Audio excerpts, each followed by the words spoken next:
Partner left with the child I raised as my own, and now I'm fighting to stay in her life without legal rights. I met my ex 5 years ago when I was about to be 24 and he was 27. He was the single father to a 1-year-old daughter, Sarah. The mother of his child had passed away when she was only 3 months old. I was only 24 and weary about getting involved with a man with a kid, but we really clicked. As he was his daughter's primary caregiver, I met her pretty early on in our relationship. I never knew if I even wanted to have children, but Sarah really changed things for me. We eventually moved in together and I have been helping raise Sarah since. My ex worked a lot, and I was still a student, so Sarah and I spent a lot of time together when she was young. Once I graduated, I was able to work remotely, so when Sarah is not in school I am typically the one taking care of her. We are incredibly close. Unfortunately, things began going south with my ex about 6 months ago. His work schedule is really hard on me and I struggled with the amount of time we were able to see each. I know that sounds selfish. I think my nagging became too much for him, and over the course of 6 months it feels like I really pushed him away. Over the weekend he sat me down and told me that he is not in love with me anymore and he doesn't think he can continue our relationship. That is a whole other issue that I am dealing with. I mean, we live together and raise a child together and now everything is flipped upside down. As upset as I am about this breakup, my main concern is Sarah. I truly do consider her my child. I mean, I have been the closest thing to her mother for the last 5 years. She doesn't know anything but me. My heart physically hurts. I asked my ex what would happen with her, and said that he hopes I would still be part of her life, and of course I want that. I just don't know how to even go about it. How do you co-parent with your ex when you're not technically a parent? I guess my biggest concern is him moving away with her and me not having any rights, or him getting a new girlfriend and deciding it's easier without his ex being so close with his daughter. I am just stressed to the max right now. Reddit. I have to find a place to live and basically restructure my entire life, but all I can think about is being able to be in this little girl's life forever. Is there any way I can make that happen? Sorry for all the rambling. Thanks for reading if you made it this far. Oop, replying to a deleted comment. I know, I totally feel you and thanks for your input. Those are my other fears. What if he does get married and she gets a stepmom and she bonds with her and is over me?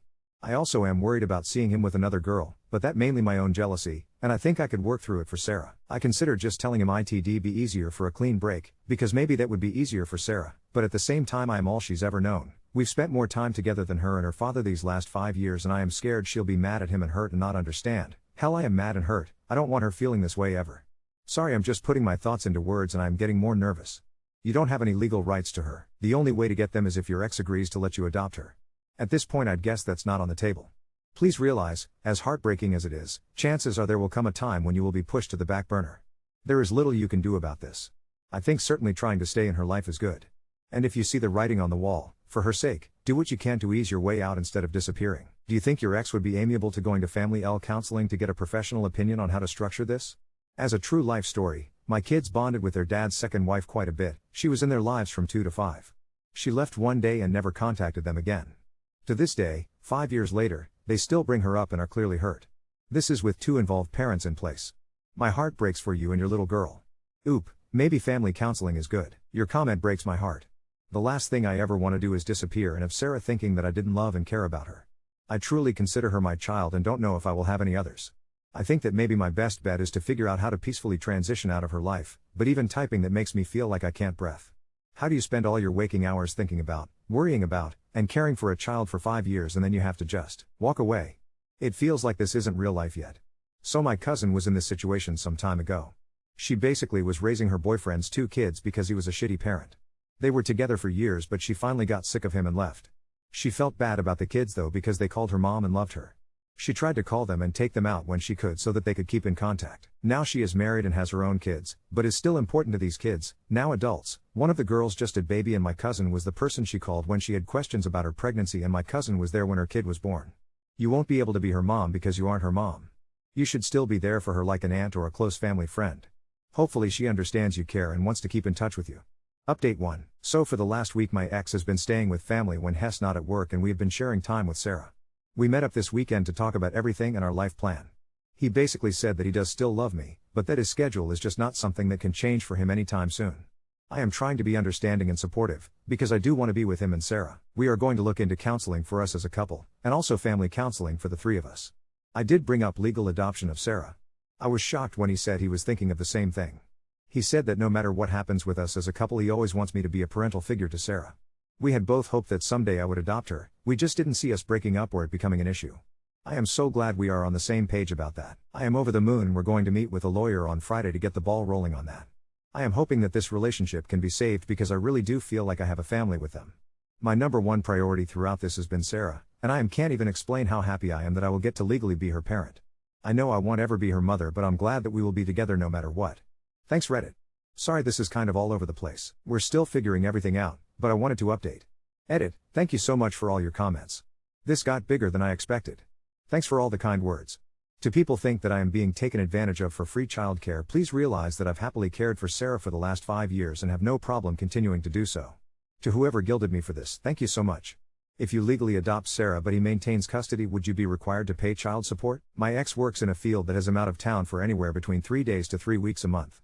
The traveling is also pretty random. He can find out he'll be gone for 3 weeks less than a week in advance sometimes. He could change things, or not go, but he is a people pleaser and he is good at what he does. So he goes and I get lonely without him. I know that doesn't give me an excuse, but it's hard to be away from him so much.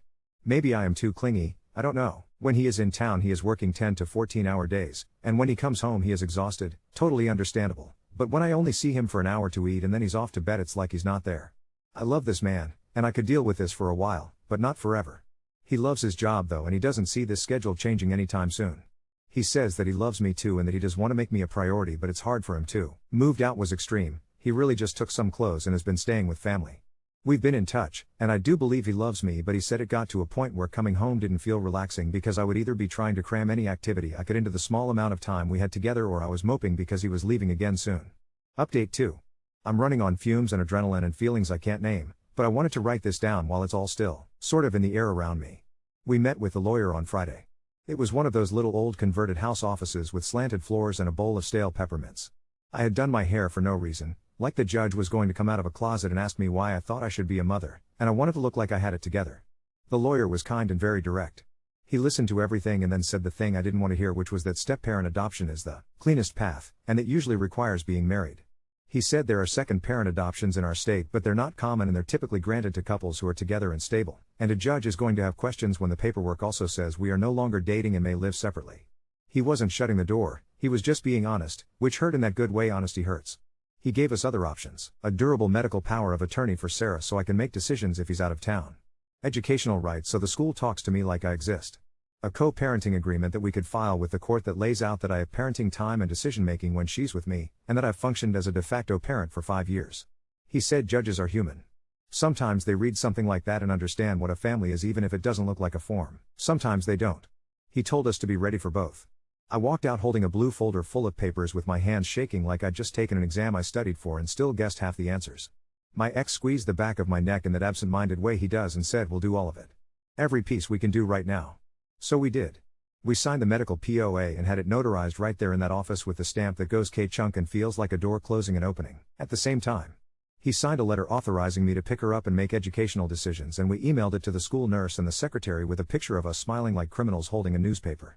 We also scheduled family counseling. The therapist had a big soft rug and a basket of feelings cards and a goldfish named Toast.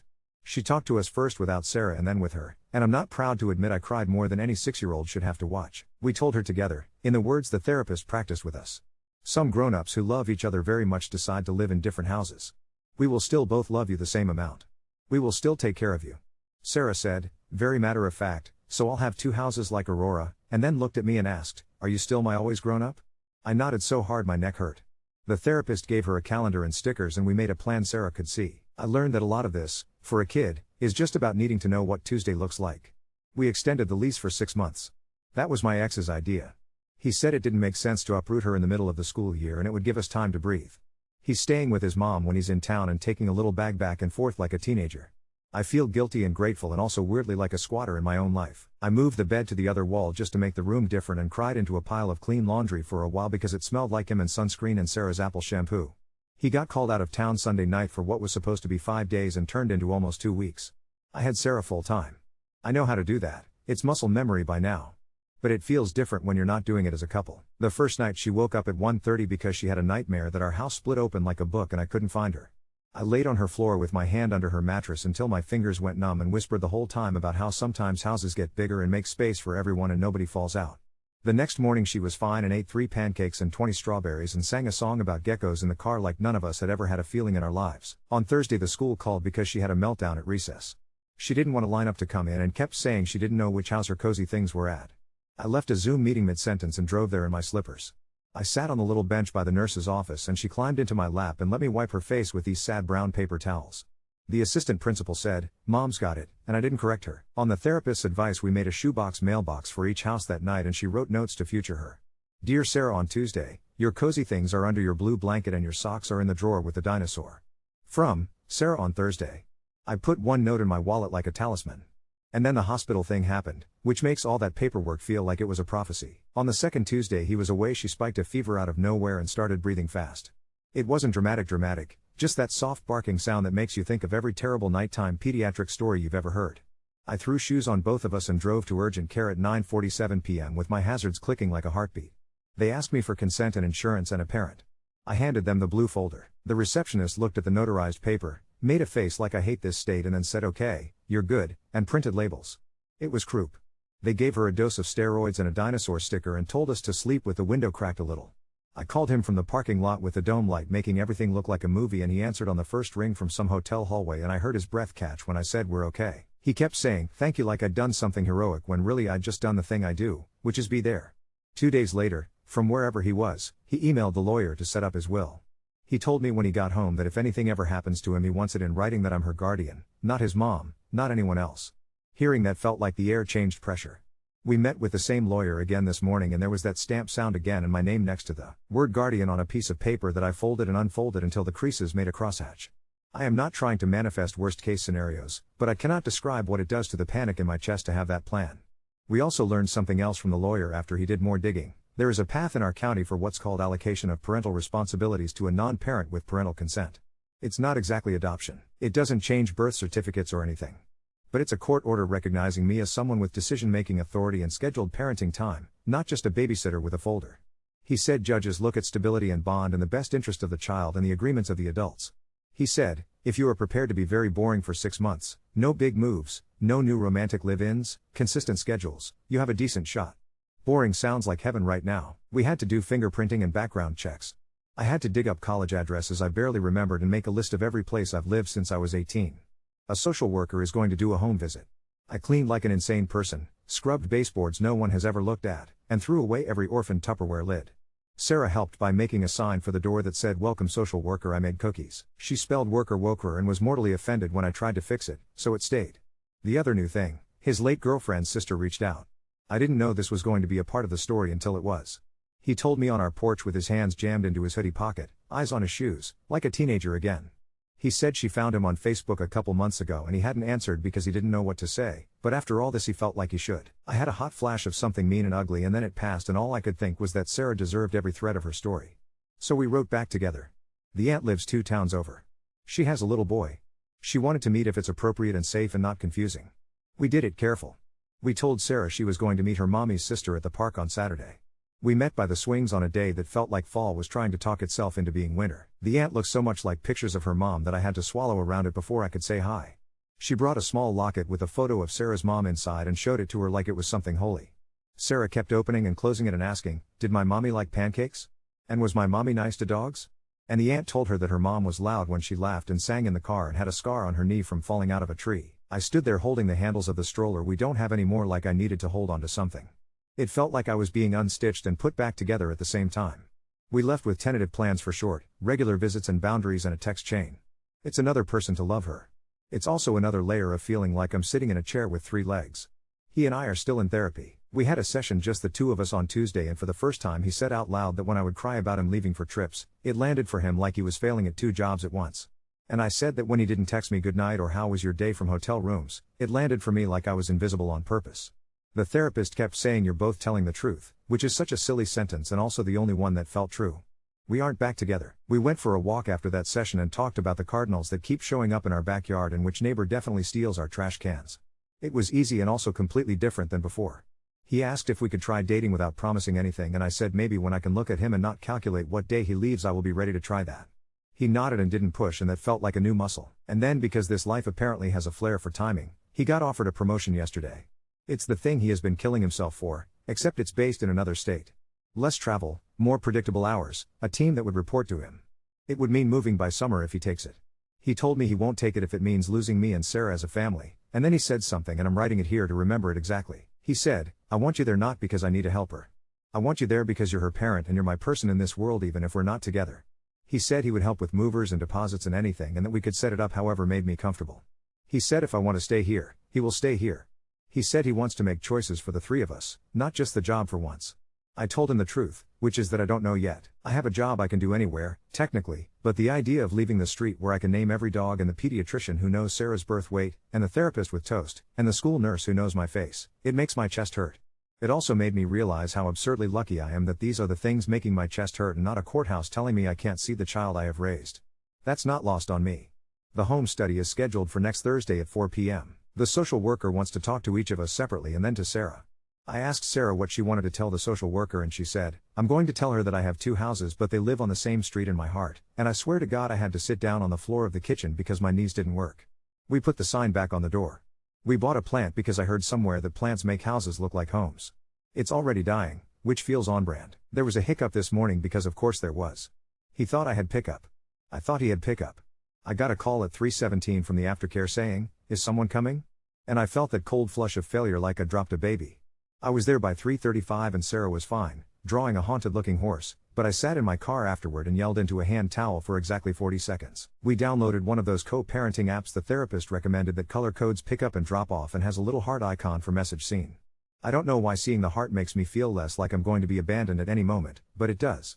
If you're still here, the short version of this long thing is, nothing is fixed and many things are better and some things are new and terrifying. We're doing the medical forms and the wills and the petitions that make people with stamps say okay.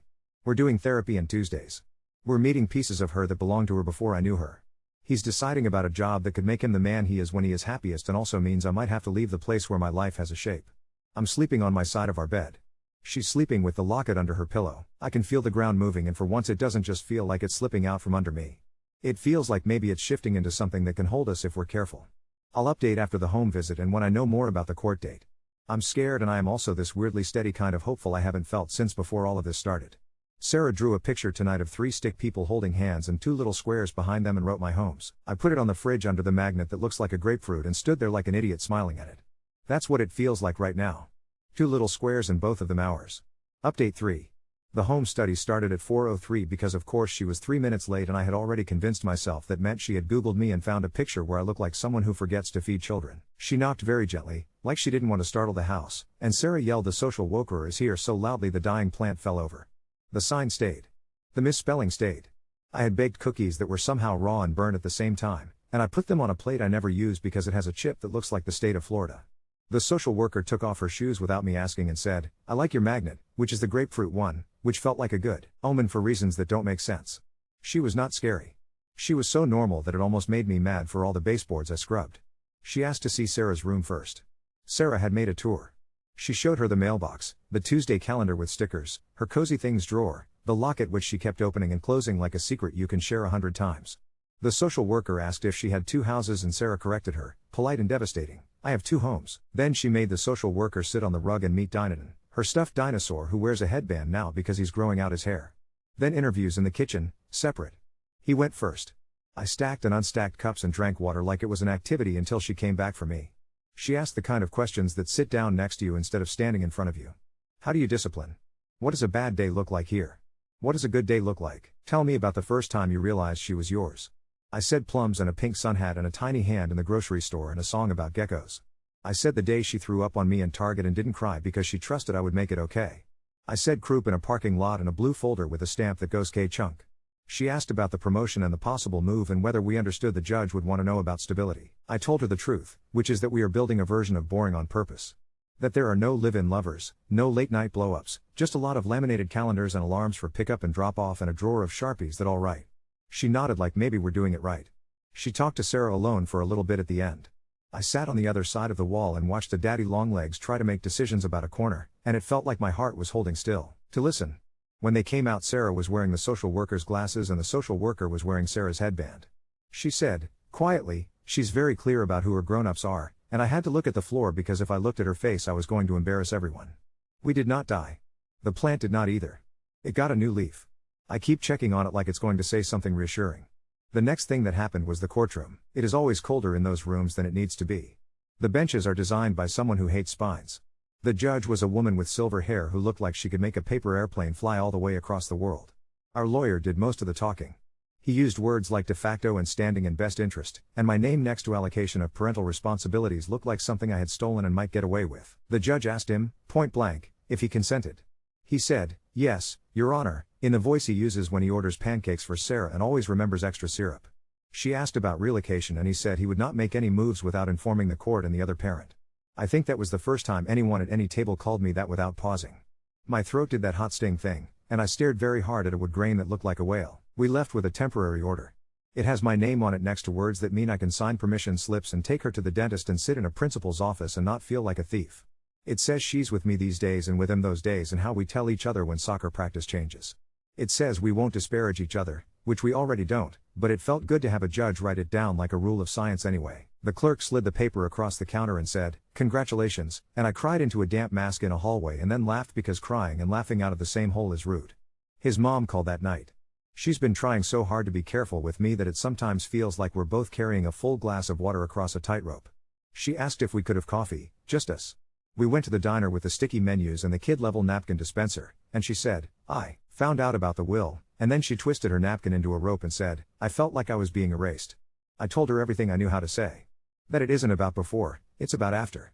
That if anything ever happened, the point is to keep Sarah's everydays as unchanged as possible. Who finds her purple socks, who knows her school librarian's name, who packs the extra apple slices because she pretends she doesn't want them and then does. I told her I am not interested in being a gate or a gatekeeper. I want to be a bridge. She cried and I cried and the waitress mercifully pretended not to notice. She said, I would like to write a letter for the judge. I would like to say you're her person, and I had to look away to breathe. On the way out she slipped a photo into my hand of him holding baby Sarah on his chest, both of them asleep, and said, I wasn't ready to like you when you moved that bed into his apartment. I am now. The next day she dropped off her spare car seat because ours is sticky with mystery snacks and I felt like we had become an official institution. The aunt came to the park again. She brought a little quilt her sister had started when she was pregnant and never finished. It's squares of fabric from old t-shirts and one patch with a cat that looks like it's judging everyone. She asked me if I would help her and Sarah finish it together.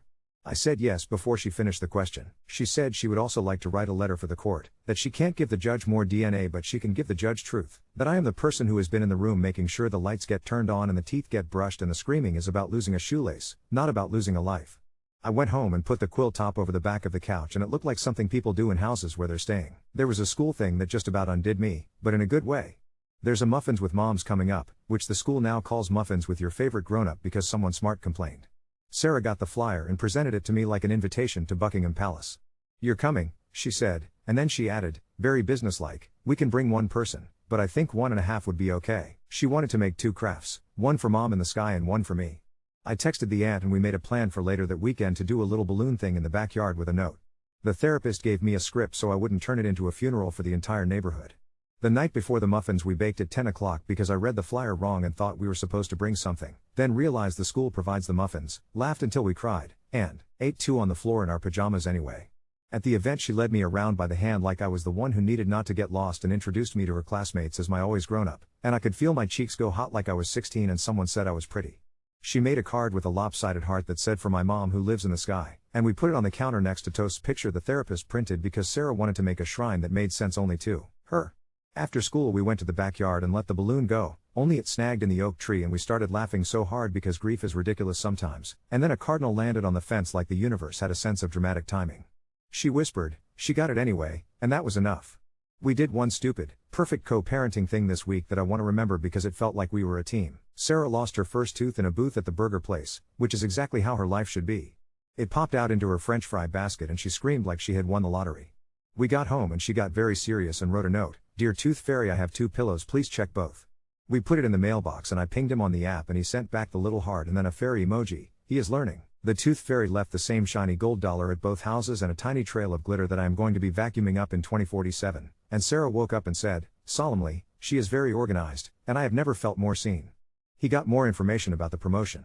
They want an answer before the end of the month. He asked for and got a compromise I wouldn't have thought to ask for. He can take it and stay put until the end of the school year and do 3 long weeks there, 1 week back here, predictably, and then we decide about summer. It's not perfect, but it's the first time his job has felt like something we can move around instead of an asteroid. We took Sarah with us to visit the new city for 2 days to see if it felt like a place that could hold us. We did it like tourists. We stayed in a hotel where she bounced on both beds and declared them identical. We found a playground with a pirate ship and she made a friend named Jax in 12 seconds, like kids do. We ate grilled cheese in a diner where the waitress called her baby and slid her extra pickles. I made myself go stand outside a school and listen to a bell ring. I don't know if I can actually live in a place where I don't know the names of the dogs, but I also didn't know the names of the dogs here until I did. On the drive back she fell asleep with her locket in one hand and a hotel pen in the other like she had signed an important contract in her dreams. He and I didn't decide anything except that we won't decide anything when anyone is hungry. The guardian ad litem called yesterday. She's the person the court assigned to be Sarah's voice. She came by for 40 minutes and sat on the floor and let Sarah paint her nails blue and asked questions that made it clear she had already talked to the school and the therapist and possibly Toast. As she was leaving she said, "If the judge asked me today, I would say this is working," and it felt like someone took a backpack of rocks off my shoulders. We have an actual court date for the final order in 8 weeks. I have started counting Mondays again like a kid before a birthday. Everything else is small and not small. He and I are not together. We are not together. We had a night where he came over after Sarah was asleep because the sink decided to be a waterfall and the super is scared of our building, and we ate takeout on the counter and talked about trash cans and schedules and us. When he left he kissed my forehead like a period at the end of a sentence and I stood in the doorway and didn't invite him back in. That felt like a new muscle, too. Later, in therapy, I told her I am practicing sitting in the feeling of not knowing without filling it with catastrophes or fantasies. She said, "That's parenting," and I wanted to be mad at the simplicity of it, but she's right. I keep meaning to write about the practical things and then falling into the feeling things, but the practical things are weirdly beautiful to me now. The school office changed my label to parent/guardian in the system and I stared at the screen for a ridiculous amount of time like it was a painting. The pediatrician's receptionist remembered my name without checking the sticky note. The teacher sent a note home that said, "Thank you for being so consistent for Sarah," and I put it on the fridge under the grapefruit magnet like it's a diploma. I found one of the home study cookies in the tin behind the flour and tried it and it tasted like a burnt apology, but I ate it anyway. Tonight she fell asleep with 3 bracelets on one arm and the quilt in progress over her legs and the new leaf plant on the windowsill. He texted a picture of his hotel room desk covered in highlighted spreadsheets and wrote, "2 more sleeps," and I sent back a photo of the mailbox with a note that said, "Dear Sarah, on Friday, we are making pancakes. From Sarah on Wednesday." The cardinal has started showing up so much it's getting obnoxious. Toast is still alive. The garbage cans are still going missing. None of it is fixed. All of it is holding. I'll update when we get the gal report in writing and when we hear more about the job decision and if the judge makes the temporary into something that doesn't go away. For now I'm going to sit on the kitchen floor and look at the picture she drew tonight of a pirate ship with 2 flags that both say home, and I'm going to let that be enough.